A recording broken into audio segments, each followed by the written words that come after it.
और उनके पति आलोक मौर्य की खबरें सुर्खियों में आने का असर बिहार के बक्सर में दिखाई दिया, जहां पिंटू नाम के एक आदमी पर उनकी अपनी पत्नी की पढ़ाई छुड़वाने का आरोप लगा दिया। पत्नी के मुताबिक उनके पति को इस बात का डर सताने लगा कि कहीं वो भी अधिकारी बनने के बाद उनसे रिश्ता न तोड़ लें, और इसी डर की वजह से बक्सर जिले में रहने वाले पिंटू ने अपनी पत्नी की पढ़ाई छुड़वा दी। जानकारी के मुताबिक पिंटू की पत्नी खुशबू उत्तर प्रदेश के प्रयागराज में रहकर बिहार प्रशासनिक सेवा की तैयारी कर रही थी, लेकिन उनका कहना है कि यूपी की पीसीएस अधिकारी ज्योति मौर्य की कहानी सामने आने के बाद उन्होंने अपनी पत्नी को वापस अपने गाँव बुला लिया।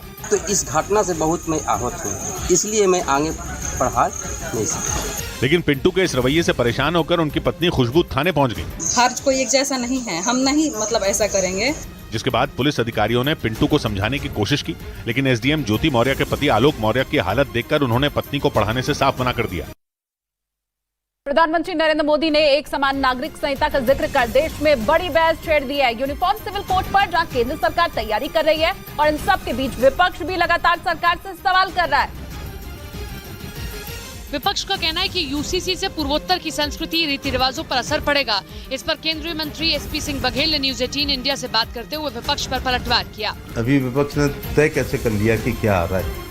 ये गांव में हमारे कहावत है कि सूत न कपास और जलाऊं में लट्ठम लट्ठा हो रहा है, तो केवल तुष्टीकरण के लिए ये इस प्रकार की बातें लोग कहते हैं।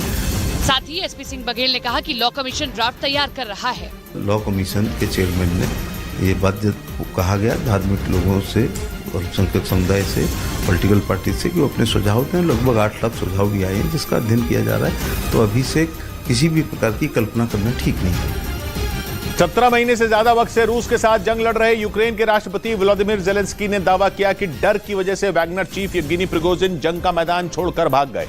स्पेन के मीडिया को दिए एक इंटरव्यू में जेलेंस्की ने तो यहां तक दावा कर दिया कि युद्ध के दौरान यूक्रेनी सेना ने वैगनर ग्रुप के हजारों लड़ाकों को ढेर कर दिया और कई इलाकों से उन्हें खदेड़ दिया। स्पेन के मीडिया के मुताबिक जेलेंस्की ने दावा किया कि यूक्रेन के सैनिकों ने अकेले पूर्वी यूक्रेन में 21,000 वैगनर लड़ाकों को मार डाला, जबकि इस दौरान 80,000 वैगनर लड़ाके घायल हो गए। जेलेंस्की ने यह तक कह दिया कि रूस की तरफ से हथियार मिलने में हो रही देरी की वजह से येवगेनी प्रिगोजिन ने पुतिन के खिलाफ बगावत की।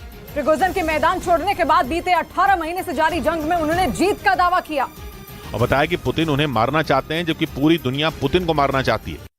पश्चिमी मीडिया के मुताबिक वैगनर ग्रुप से बढ़ते खतरे को देखते हुए पोलैंड ने बेलारूस से लगी सीमा पर पुलिस वालों को तैनात कर दिया। पोलैंड पहले से ही रूस के सबसे भरोसेमंद दोस्त बेलारूस से परेशान है, क्योंकि पोलैंड के पड़ोसी देश बेलारूस में रूस की कई खतरनाक मिसाइलें तैनात हैं और उसे डर है कि यूक्रेन की मदद करने पर पुतिन आज नहीं तो कल उस पर भी हमला कर सकते हैं, क्योंकि अमेरिका और ब्रिटेन के बाद पोलैंड ही यूक्रेन का सबसे बड़ा मददगार देश है।